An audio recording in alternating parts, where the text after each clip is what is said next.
بسم اللہ الرحمن الرحیم۔ حضور اکرم صلی اللہ علیہ وسلم کے بچپن کے معجزات جو آپ صلی اللہ علیہ وسلم کی ولادت با سعادت کے وقت ظاہر ہوئے اور جن کے عجائب کو آپ کی والدہ ماجدہ اور دوسرے حاضرین نے بیان کیا۔ قریش میں دستور تھا کہ ان کے یہاں جب ولادت ہوتی تو صبح عورتیں نومولود بچے کے سر پر ہانڈی رکھتی۔ اسی دستور کے مطابق جب رسول اللہ صلی اللہ علیہ وسلم پیدا ہوئے تو عبد المطلب نے آپ کو عورتوں کے سپرد کر دیا کہ وہ رسم کے مطابق ہانڈی رکھے۔ چنانچہ انہوں نے ہانڈی رکھی تو اس کے 2 ٹکڑے ہو گئے اور انہوں نے حضور اکرم صلی اللہ علیہ وسلم کو دیکھا کہ رخ اوپر کو ہے اور آسمان کی جانب نگاہیں اٹھی ہوئی ہیں۔ انہوں نے آ کر عبد المطلب سے کہا، ہم نے ایسا بچہ نہیں دیکھا کہ جس کے ساتھ ایسی صورت واقعہ ہوئی ہو۔ عبد المطلب نے جواب دیا، تم لوگ یاد رکھو اور مجھے امید ہے کہ یہ بچہ خیر و فلاح کو پہنچے گا۔ جب 7واں روز ہوا اور عبد المطلب نے عقیقہ میں قربانی کی اور برادری کو کھانے پر بلایا تو کھانے سے فراغت کے بعد انہوں نے کہا، اے سردار مطلب، آپ نے اپنے پوتے کا کیا نام رکھا ہے؟ انہوں نے جواب دیا، میں نے اس کا نام محمد صلی اللہ علیہ وسلم رکھا ہے۔ قریش مہمانوں نے کہا، اپنے ہاں خاندانی ناموں سے آپ نے کیوں انحراف کیا؟ فرمایا، میری خواہش ہے کہ اللہ نے آسمانوں میں اس کی مدح فرمائی اور زمین پر مخلوق اس کی مدح کرے۔ پیدائش کے بعد معجزانہ کلام۔ حضور اکرم صلی اللہ علیہ وسلم کو پیدا ہونے کے بعد چھینک آئی، آپ نے الحمدللہ کہا، اس کی دلیل یہ ہے تو فرشتے نے جواب دیا، رحمک اللہ۔ بچپن میں بت پرستی سے حفاظت۔ ابن عباس رضی اللہ تعالی عنہ سے روایت ہے کہ مجھے ام ایمن رضی اللہ تعالی عنہ نے بتلایا۔ ابن عباس رضی اللہ تعالی عنہ سے روایت ہے کہ مجھے ام ایمن رضی اللہ تعالی عنہ نے بتلایا، کہتی ہے مکہ اور مدینہ کے درمیان ایک بستی بوانہ میں ایک بت تھا۔ قریش اس کے پاس حاضر ہوتے، اس کی تعظیم کرتے، اس کے چرنوں میں بیج چڑھایا کرتے، اس کے پاس سر منڈواتے اور پورا دن اعتکاف کیا کرتے تھے۔ یہ ان کا سالانہ دن ہوتا تھا۔ ابو طالب بھی اپنی قوم سمیت وہاں جایا کرتا اور نبی صلی اللہ علیہ وسلم کو بھی چلنے کے لیے کہا کرتا، مگر آپ انکار فرمایا کرتے۔ ایک مرتبہ میں نے دیکھا کہ ابو طالب آپ صلی اللہ علیہ وسلم پر سخت ناراض ہوا اور کہنے لگا، تم نے ہمارے خداؤں کے خلاف جو روش اپنا رکھی ہے، مجھے یہ خطرناک محسوس ہونے لگی ہے۔ آپ کی پھوپھیاں بھی اس دن آپ پر سخت ناراض تھی، کہنے لگی، اے محمد صلی اللہ علیہ وسلم، قوم کی عید میں تمہارے شامل ہونے سے ایک فرد کا اضافہ ہو جائے تو اس میں کیا حرج ہے؟ چنانچہ وہ آپ کو مجبور کر کے لے گئے، مگر آپ صلی اللہ علیہ وسلم وہاں سے غائب ہو گئے جب تک کے لیے اللہ نے چاہا۔ پھر واپس تشریف لائے تو گھبراتے ہوئے تھے۔ پھوپھیوں نے پوچھا، کیوں گھبرائے ہوئے ہو؟ فرمانے لگے، مجھے ڈر ہے کہ مجھے کوئی اثر ہو جائے گا۔ کہنے لگی، اللہ تعالیٰ تمہیں شیطان کے فتنہ سے محفوظ رکھے گا، تم میں تو ہر بلائی موجود ہے، تو تم نے کیا دیکھا ہے؟ فرمایا، میں نے جب بھی مجھ سے قریب ہونا چاہا، ایک دراز قامت سفید رنگ آدمی میرے سامنے آتا اور مجھے چیخ کر کہتا، اے محمد صلی اللہ علیہ وسلم، پیچھے ہٹ جاؤ، اسے ہاتھ مت لگانا۔ ایک دن عبد المطلب آپ کو لیے خانہ کعبہ کے پاس بیٹھے تھے۔ ایک قائف آیا اور کہا کہ واللہ اس بچے کے پیر حضرت ابراہیم خلیل اللہ علیہ السلام کے پیروں کی صورت ہیں۔ آپ خلیل اللہ کے فرزند حبیب اللہ تھے۔ جس وقت حضور صلی اللہ علیہ وسلم کی 6 سال کی عمر ہوئی، جناب کی آنکھیں دکھنے آئی۔ عبد المطلب نے بہت سا علاج کیا مگر کچھ آرام نہ ہوا۔ کسی نے کہا کہ اے سردار قریش، مکہ کے قریب عکاظہ مقام میں ایک راہب ہے جو آنکھوں کا علاج اچھا کرتا ہے، آپ اپنے فرزند کو وہاں لے جائیں، شاید حضور اکرم صلی اللہ علیہ وسلم کو آرام ہو جائے۔ یہ خبر سن کر عبد المطلب اونٹنی پر سوار ہو کر حضور اکرم صلی اللہ علیہ وسلم کو ساتھ لے کر راہب کے مکان پر پہنچے۔ مکان بند پایا، آوازیں دی، لوگوں نے کہا کہ ابھی دروازہ بند ہوا ہے، اب 1 سال کے بعد پھر کھلے گا، اب کھلنا مشکل ہے۔ عبد المطلب مایوس ہوئے کہ فوراً ہی عبادت خانہ میں زلزلہ آیا، نزدیک تھا کہ عبادت خانہ گر جائے اور راہب دب کر مر جائے۔ جلدی سے گھبرا کر باہر نکلا، حیرت سے چاروں طرف دیکھتا اور کہتا تھا، آج کون یہاں آیا ہے جس کی تعظیم کے لیے عبادت خانہ سجدہ کرتا ہے، جن کی زیارت کی خوشی میں مکان جھومتا ہے، جن کے خوف سے لرز رہا ہے۔ جب حضور اکرم صلی اللہ علیہ وسلم پر نظر پڑی، گھبرا کر بولا، عبد المطلب تم اس بچے کو نہیں جانتے کہ یہ کون ہے؟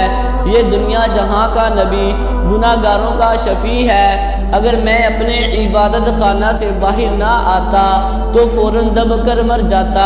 اے عبد المطلب اس کی حفاظت کرو، ان کے دشمن اکثر یہودی ہیں۔ عبد المطلب نے فرمایا کہ راہب بچہ کی آنکھیں دکھتی ہیں، سنا ہے تم آنکھوں کا علاج کرتے ہو۔ راہب نے کہا، کیا تم طبیب کو مریض اور بیمار کے پاس لائے ہو؟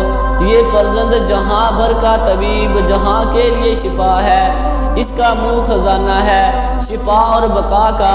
عبد المطلب ان کا علاج، ان کی دوا ان کے پاس ہے، تم ان کے منہ کا لعاب نکال کر ابھی اس کی آنکھوں میں لگاؤ۔ یہ سن کر عبد المطلب نے آپ کے منہ کا لعاب آپ کی آنکھوں میں لگایا۔ لعاب کا لگانا تھا یا مرض کے لیے شفا کا بہانہ تھا؟ حضرت ابوبکر صدیق رضی اللہ تعالی عنہ کے ہجرت کی شب میں جب غار ثور میں سانپ نے کاٹ لیا تھا، تب بھی آپ نے اپنا لعاب دہن لگایا تھا، گویا لعاب تریاق تھا۔ وہی لعاب راہب نے آنکھوں میں لگانے کے لیے بتایا۔ کہتے ہیں ایک دن نبی صلی اللہ علیہ وسلم بچوں کے ساتھ کھیلتے ہوئے مکہ سے باہر کھنڈرات تک چلے گئے۔ وہاں بنی مدرج کے کچھ لوگوں نے آپ کو دیکھ کر اپنی طرف بلایا اور آپ کے قدموں اور ان کے نشانات کو گہری نظر سے دیکھا، پھر آپ کے پیچھے پیچھے عبد المطلب تک چلے آئے۔ عبد المطلب نے آپ کو اٹھا کر گلے سے لگا لیا۔ وہ عبد المطلب سے کہنے لگے، یہ بچہ آپ کا کیا لگتا ہے؟ کہاں میرا بیٹا؟ کہنے لگے، اس کی حفاظت رکھا کرو، خدا کی قسم ہم نے اس سے بڑھ کر کسی کا قدم مقام ابراہیم سے ہم شکل نہیں پایا۔ عبد المطلب نے ابو طالب سے کہا، سنو یہ کیا کہتے ہیں؟ چنانچہ اس کے بعد ابو طالب آپ کی خوب حفاظت کرنے لگے۔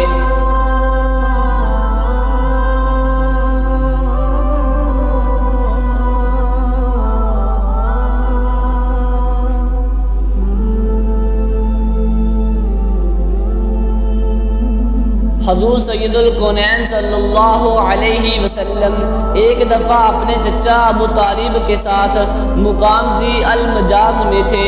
یہ مقام عرفہ سے 3 میل کے فاصلہ پر ہے اور یہاں ہر سال منڈی لگتی ہے۔ حضرت ابو طالب کو پیاس لگی تو انہوں نے حضور اکرم صلی اللہ علیہ وسلم سے کہا، اے بھتیجے میں پیاسا ہوں اور میرے پاس پانی نہیں ہے۔ یہ سن کر حضور اکرم صلی اللہ علیہ وسلم اپنی سواری سے اترے اور اپنا پاؤں مبارک زمین پر مارا تو زمین سے پانی نکلنے لگا۔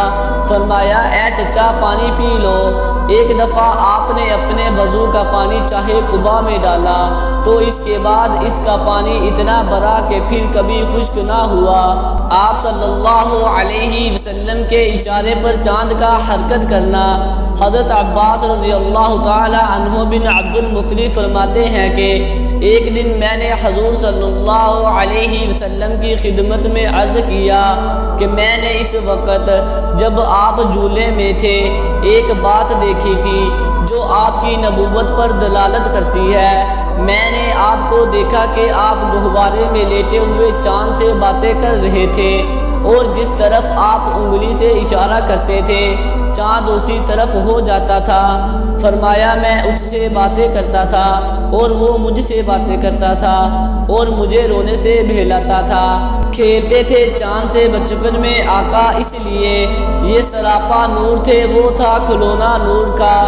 چاند جھک جاتا ہے جدھر انگلی اٹھاتے مہد میں، کیا ہی چلتا تھا اشاروں پر کھلونا نور کا۔ بچپن کی دعا پر بارش کی برسات۔ قریش پر کئی سال لگاتار قحط سالی رہی۔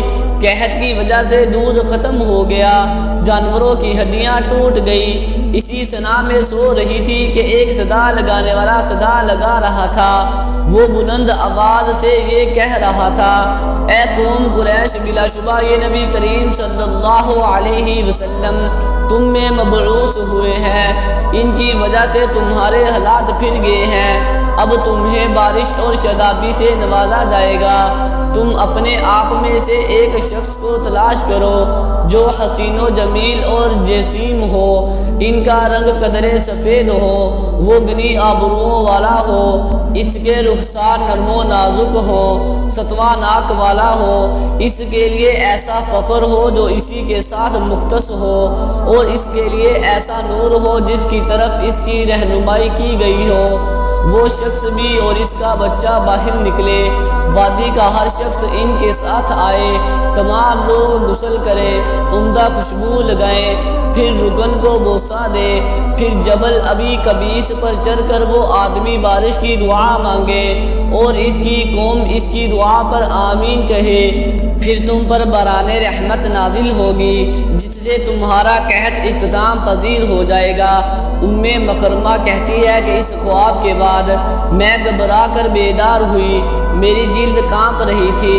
میں نے اپنا خواب لوگوں کو بتایا، میرا بیان کردہ حلیہ سن کر تمام لوگوں نے متفقہ ہو کر کہا کہ اس سے مراد حضرت عبد المطلب ہیں۔ قریش کے تمام لوگ آپ کی خدمت میں حاضر ہوئے، پھر ہر وادی کے لوگ آپ کی خدمت میں حاضر ہوئے، انہوں نے غسل کیا، عمدہ خوشبو لگائی، پھر رکن کو بوسہ دیا، پھر تمام لوگوں نے جبل ابو قبیس پر چڑھنے کی کوشش کی۔ کچھ دیر کے بعد تمام لوگ پہاڑ کی چوٹی تک پہنچ گئے۔ حضرت عبد المطلب کھڑے ہو گئے، ان کے ساتھ حضور صلی اللہ علیہ وسلم بھی تھے۔ اس وقت آپ کم سن تھے۔ حضرت عبد المطلب نے عرض کیا، اے میرے مولا، ہمیں اس محتاجی سے نجات عطا فرما، ہماری اس مصیبت کو دور فرما۔ تو معلم ہے، معلم نہیں ہے، تجھ سے ہی مانگا جاتا ہے، تو ذرا بھی بخیل نہیں ہے۔ یہ تیرے وہ بندے اور لونڈیاں ہیں جو حرم کعبہ میں سکونت پذیر ہیں، وہ تیری بارگاہ میں قحط سالی کا شکوہ کر رہے ہیں، ان سے خشک سالی اور تنگ دستی دور فرما، ہم پر موسلا دار اور تیز رفتار بارش نازل فرما۔ مکرمہ کہتی ہے کہ کعبہ کی قسم، ابھی قریش مکہ اپنی ہی جگہ پر تھے کہ موسلا دار بارش شروع ہو گئی، حتیٰ کہ زبردست سیلاب کی وجہ سے وادی تنگ ہو گئی۔ میں نے قریش کے رؤسا مثلاً عبداللہ بن جدعان، حرب بن امیہ اور ہشام بن مغیرہ کو سنا، وہ عبد المطلب سے یوں مخاطب تھے، اے ابو البطحا، آپ کو مبارک ہو، آپ کی وجہ سے اہل بطحا کو حیات نو مل گئی۔ رقیقہ اس کی طرف اشارہ کرتے ہوئے کہتی ہے، اللہ تعالیٰ نے ہمارے شہر کو سیراب کیا جبکہ بارش رک گئی تھی اور باران رحمت منقطع ہو چکی تھی۔ سیاہ بادل نے پانی کے ساتھ سخاوت کی جس سے کئی وادیاں بہہ نکلی، اس سے جانوروں اور درختوں کو حیات نو ملی۔ وہ کتنے مبارک امر والا ہے جس کے صدقہ سے بادل طلب کیا جاتا ہے، لوگوں میں اس کا مثیل اور نظیر نہیں ہے۔ حضرت عبد المطلب حضور اکرم صلی اللہ علیہ وسلم سے بہت زیادہ تکریم کیا کرتے تھے۔ وہ فرمایا کرتے تھے کہ میرا یہ بیٹا عظیم شان کا مالک ہوگا۔ اس عزت و توقیر کا سبب وہ بشارتیں اور خوشخبریاں تھیں جو حضرت عبد المطلب آپ کی ولادت سے قبل اور بعد میں کہینوں اور راہبوں سے سنا کرتے تھے۔ آج کی اس ویڈیو میں ہم نے آپ کو حضور اکرم صلی اللہ علیہ وسلم کے بچپن کے معجزات کے بارے میں بتایا ہے۔ اس کے علاوہ بھی بہت سے حضور اکرم صلی اللہ علیہ وسلم کے معجزات ہیں۔ امید ہے کہ آپ کو ویڈیو اچھی لگی ہوگی۔ ویڈیو اچھی لگی ہے تو ویڈیو کو لائک ضرور کر دیں اور چینل کو بھی سبسکرائب کر دیں تاکہ اس طرح کی انفارمیٹیو ویڈیوز آپ کے پاس بر وقت پہنچتی رہیں۔ شکریہ۔